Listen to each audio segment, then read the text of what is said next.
The late 1960s, society is coming apart. And there's really two reasons. First is going to be Vietnam, right? That's going to be the most controversial war in American history. I mean, Iraq, if you remember it back in 2003, early 2000s, that was nothing compared to the controversy of Vietnam. And we'll talk about that in another video. The other major issue that was going on in the late 1960s is the civil rights movement. It's going radical. Let me try to explain it. There had been a second reconstruction in civil rights, and we talked about that. It starts basically in the late 40s, right after World War II, and it goes through the 1950s, particularly when we get to Brown versus Board, and then in the 1960s, we start to see some really important legislation, the Civil Rights Act of 64, the Voting Rights Act of 65, and so it makes a difference. You're going to hear people that say that civil rights didn't make a difference in the United States because racism is still there. I guarantee you it made a huge difference in race relations in this country. However, even with all the advances that we had made and discussed, there's a lot of de facto segregation. People are segregated simply by where they lived, right? And also, even with all those advances in voting rights and public accommodations and all of that, how much of a difference did it make for the black public? When it came to living in inner cities. Does that make sense to you? You can pass laws striking down discrimination, but that only allows for a limited economic advance. And as long as you have a very just limited economic advancement opportunities, you don't have much integration otherwise. So a good many black individuals were getting tired, and they wanted more out of the American system than what they've been given. And thus we have a phenomenon known as Black Power.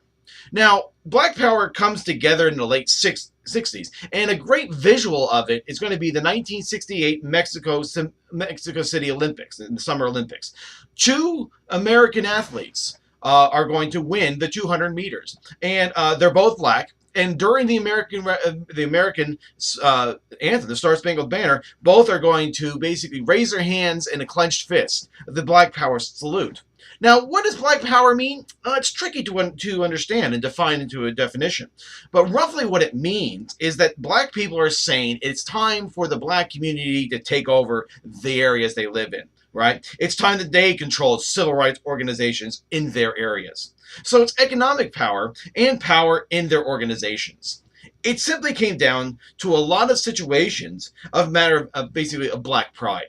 Well, when black power arises, it's going to scare the white population on both sides of the political spectrum, right? The conservative whites, this is what conservative whites are saying, not what Dr. Ivan's saying, but what conservative whites are saying. They're saying, see, look what happens when you take them out of their place. If you don't believe me that they're saying it, read the newspapers back then. They're saying this, all right? But what about the liberal side? They're basically going to be horrified. They're going to be saying, we thought we were helping them. So black power has a tendency to aggravate both sides of the political spectrum of the white population. Then, to make matters worse, you have race riots. Basically, in the last half of the 1960s, every summer there would be a race riot. It starts in 1965 in a place called Watts, which is a suburb of Los Angeles. It basically starts when a white policeman stops a black motorist. And, just look up, Google search Watts Race Riot 1965 and look at the violence. It's going to look a lot like the post-Rodney King trial race riots in the 1990s, right? There's going to be murders. 35 people are going to be killed. Millions of dollars in damage. National Guards being called out to put a stop to it. And this event is identified with civil rights, identified with black Americans. The Watts riots is just the first of major riots in the country. Every summer, 66, 67, 68, there's going to be riots. In the summer of 67 in Detroit, 43 people are killed. Then in 1968, Martin Luther King is assassinated, and the cities explode once again.